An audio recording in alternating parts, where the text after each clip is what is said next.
Oui, alors j'avais omis un point important dans mon intervention, que d'ailleurs vous avez présenté assez longuement, qui est celui de l'école sur la RN7. Puisque nous avons déjà eu le débat ici, moi je m'étonnais de ce choix que je trouvais assez discutable. Eh bien, à la lecture de ce dossier, j'ai pu constater que justement, visiblement, je n'étais pas le seul à trouver que ce projet était pour le moins discutable. Puisque la mission régionale d'autorité environnementale, dans l'avis qu'elle a rendu, qui est non contraignant, bien entendu, mais qui a le mérite d'exister, a émis de fortes réserves sur ce projet qui, bien entendu, vu la localisation et que nous sommes désormais en 2024, c'est peut-être pas la meilleure idée du siècle que de mettre des enfants juste en face d'une pollution importante qui est celle de la route nationale 7. Voilà. Donc le commissaire enquêteur, d'ailleurs, n'a pas manqué de relever cette observation également, et vous avez donc pu produire, pour justifier ce choix, un mémoire en défense que j'ai pu donc consulter pour voir un petit peu les arguments que vous pouviez avancer.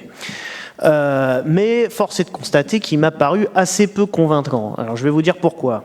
Premièrement, parce que vous faites état d'alternatives possibles pour la construction de cette école. Or, comme toutes ces alternatives que vous avez proposées sont aussi sur la RN7, finalement, ça ne change pas le problème. Donc, l'alternative, en fait, n'était pas recevable.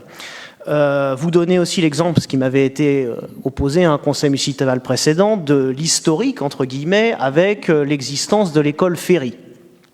Mais l'école Ferry, je pense que c'est pas forcément le meilleur exemple qui soit, puisqu'elle a été construite il y a un siècle. Donc peut-être que maintenant qu'on a plus la mesure des choses, il faudrait prendre en compte les nouveaux problèmes liés aux mesures de pollution. D'ailleurs, la pollution a augmenté depuis un siècle, ça ne vous aura pas échappé. Et alors du coup, pour répondre à cette question-là, vous avez avancé des arguments qui, pour moi, sont assez loin de la réalité.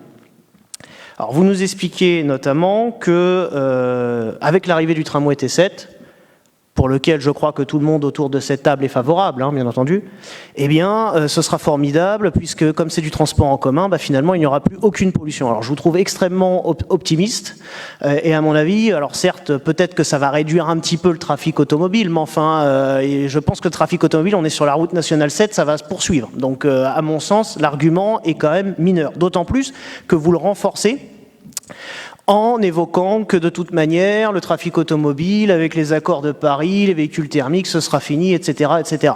Alors, à mon avis, vous êtes vraiment dans le monde des bisounours, j'ai envie de dire, parce que si vous pensez qu'il n'y aura plus du tout de véhicules thermiques, je pense que vous êtes vraiment à côté de la réalité. Faut pas oublier qu'on est à Athis-Mons et a fortiori en Essonne pour ce qui est du trafic de la RN7. Les gens qui habitent dans ce département, comme je disais tout à l'heure, c'est pas Neuilly-sur-Seine, c'est des gens qui n'ont pas beaucoup de moyens, qui parfois ont des véhicules pour pouvoir se rendre au travail, et il faut bien le dire, dans ce cas-là, ces véhicules-là ne sont pas forcément les derniers véhicules dernier cri, c'est parfois des vieux véhicules qui roulent à l'essence ou même au diesel, et je pense pas que, étant donné en plus la conjoncture économique et puis la baisse du pouvoir d'achat des Français, ça m'étonnerait qu'on ait à courte échéance que des véhicules électriques qui roulent sur la route nationale 7 et qu'il n'y ait plus aucune pollution. Donc je pense que votre argumentaire est pour le moins discutable. D'ailleurs, le commissaire enquêteur vous met une recommandation que je vais citer dans sa conclusion et qui explique: l'école projetée à l'angle de la rue de la Pointe et des avenues Marcel Samba et François Mitterrand devra être exemplaire du sous-sol au ciel. Il rappelle la nécessité d'inventer des solutions innovantes pour répondre à toutes les nuisances présentes et ajoute: la prévision budgétaire, à chiffrer très en amont, devra permettre ce défi. Donc on comprend mieux que le choix que vous avez fait, que pour ma part je conteste, je vous avais dit que moi j'aurais fait l'école sur un autre secteur, ne sera pas sans conséquence sur les finances de la ville, comme vous l'avez dit tout à l'heure, puisque vous avez estimé quand même, pour une simple école, finalement, près de 18 millions d'euros de dépenses, même plus que de 18 millions de dépenses, ce qui est quand même assez énorme par rapport au budget de la ville. Voilà. Et quand je pense que pour d'autres projets, on avait été taxé de rêveurs et de dépensiers alors qu'on était sur des montants inférieurs.